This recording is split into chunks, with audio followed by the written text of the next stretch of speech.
All right, welcome to our tutorial on how to wear your gi, okay, or your kimono. Depends on how you're looking it up.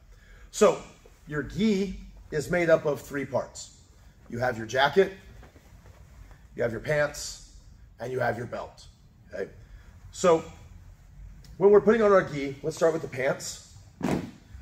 So with the pants, this is probably the most confusing part for everybody because your pants don't look like this. So when you grab them, there's going to be belt loops. The belt loops go in the front, not in the back, okay? Most gis will have no belt loops in the rear of the gi.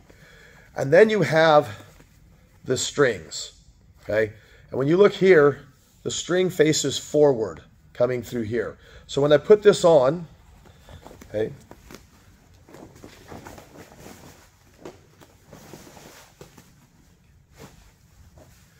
when I put it on, typically, if there is going to be a tag, the tag will be in front. My strings will be facing to the front, okay? But don't just take the strings and bring them to the front and tie them, because it'll feel tight, but if you look, it's completely loose. So we're going to take the strings, okay? And from here, I pull them to the side, and then I wiggle, okay? That just cinched up the string all the way across the waist. Now I take the strings, I loop them through the belt loops. Then I tie them just the way I would if I tied my shoes. Okay, just tie a little bow. Now, if you're using one that's got a paracord, the paracords tend to undo very easily. So what you end up having to do is either you have to tie a double knot, or I take the loop and I will wrap it around the cord so that it comes undone significantly less. Okay, so I have my pants on. They're snug in the front, they're snug in the back, and that's because I pulled to the side, and I usually wiggle my hips, cinches up everything, then I tie. Okay, next is going to come your jacket. The jacket's the easiest, most self-explanatory of all of them. So when you put your jacket on, okay, I'm wearing the Dark Wolf. So from here, we don't have any tags. If there is one, it will usually be on the left-hand side. So when you take your jacket, you're going to fold it. Left goes over right.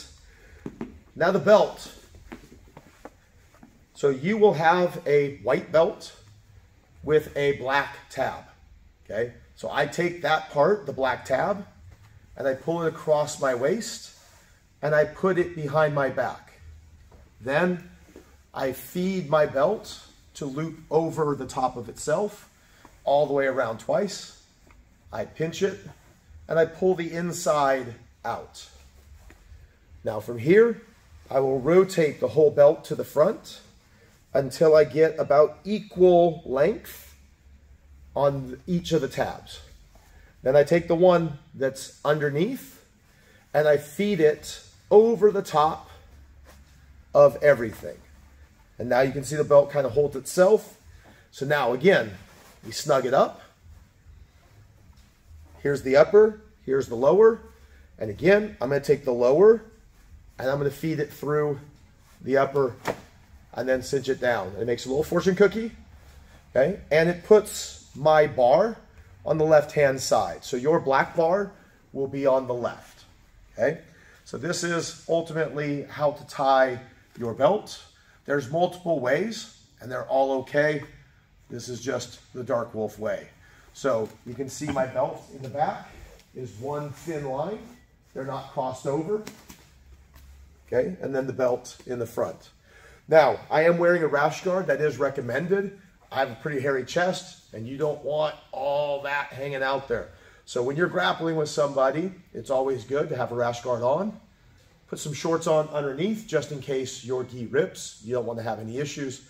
And then always make sure, wash everything after you're done. That includes the belt. All right, see you.